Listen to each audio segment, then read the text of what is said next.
Hey guys, welcome back to my channel, and I'm going to read the last of the major arcana cards, that is the world.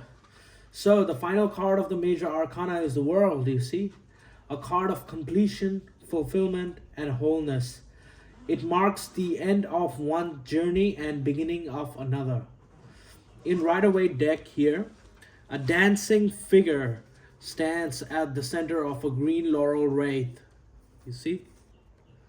And holding a wand in each hand, the figure is surrounded by four beings: an angel, an eagle, a lion, and a bull.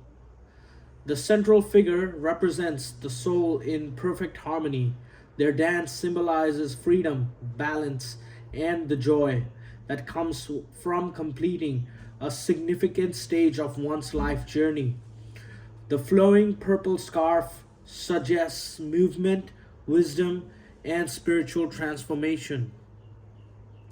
The laurel wreath has long been a symbol of victory and achievement.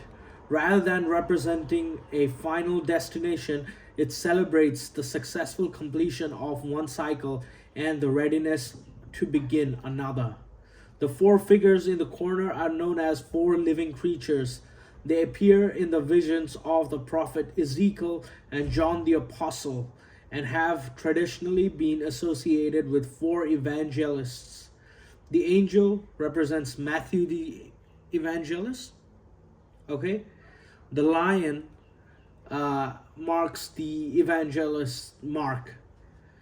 The bull represents Luke the evangelist, and eagle represents John the evangelist.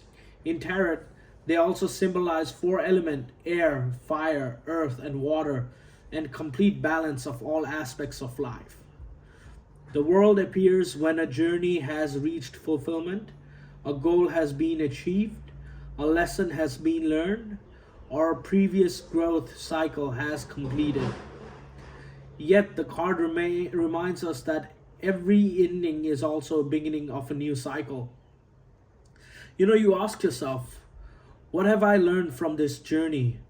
How have I grown into a more complete version of myself? Am I ready to embrace the next chapter? Celebrate your journey. You have come full circle. Every experience has contributed your growth. Completion is not the end. It is the doorway of a new beginning. Now we lift our eyes to the heavens where the world reflects the harmony and unity of the cosmos. In the celestial tarot, the world represents a realization that everything is interconnected. You see?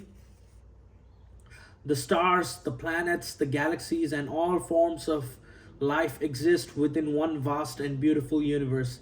Every part has its place, and every movement contributes to greater whole. This card reminds us that we too are part of cosmic order.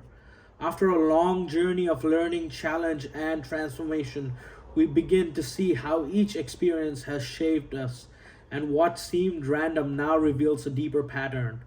The world is a movement wherein the individual recognizes their connection to something much larger than themselves.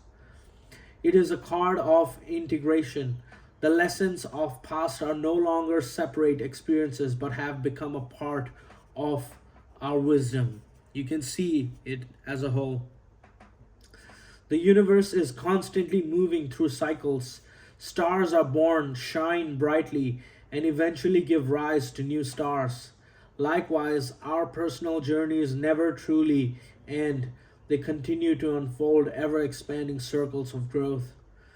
You ask yourself, how do my experience lift into a larger story of my life? Where do I practice my place within the greater universe? How can I live in harmony around the world within me? Recognize your place within the greater whole. You are both an individual soul and part of a vast tapestry of the universe. The Book of Hours, the Christian Tarot deck.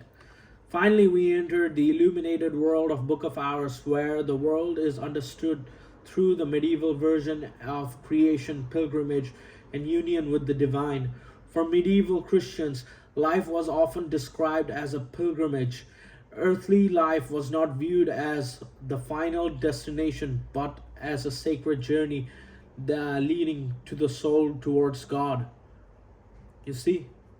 The Book of Hours inspired deck featuring artwork of John Bordicon, the world represents the fulfillment of that pilgrimage. The illuminated manuscripts of the Middle Ages frequently portrayed creation as an ordered and harmonious reflection of the divine wisdom. Every flower, every season, every creature, and every star had a place within God's creation. The world reminds us that fulfillment is not found merely in achievement, but living in harmony with the truth, virtue, and divine purpose. The journey through major arcana has transformed the soul. The fool has become wiser through experience. Pride has given way to humility. Fear has been given way to the faith, and confusion has always given way to understanding. The world is not a perfection in sense of never making mistakes, rather than spiritual maturity, the ability to see life as a sacred whole, embracing both joy and suffering as its teacher. You ask yourself, how has this journey transformed my soul? How can I live in greater harmony with God's creation? What wisdom am I now called to share with others? Your journey has brought you to greater wisdom. Live with gratitude, serve with humility, and recognize that every step has been a part of a sacred pilgrimage towards wholeness. These are the meaning of the three decks. Now we talk about the great severing. Mars energy, anger, conflict, softening to love.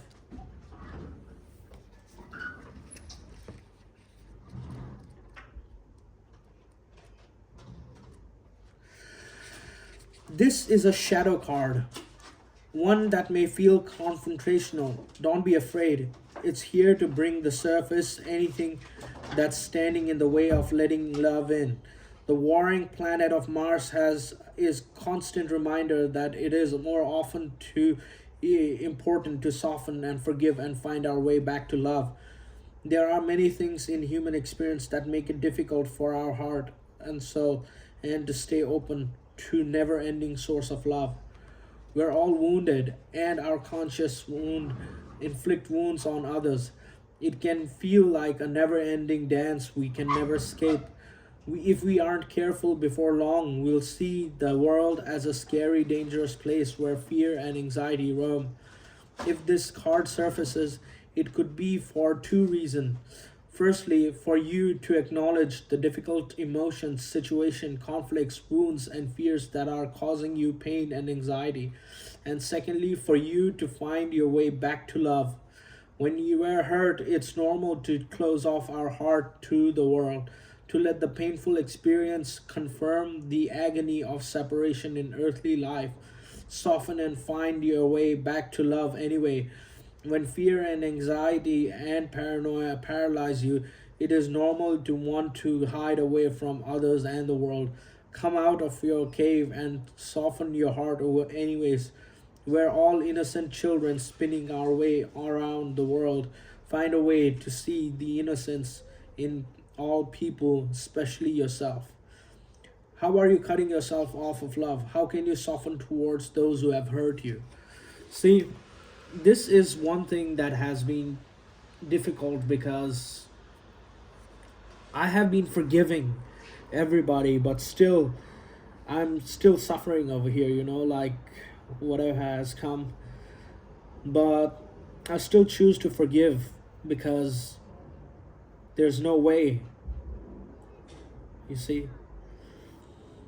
The journey was never only about reaching the destination, it was about becoming the person the journey was shaping you to be.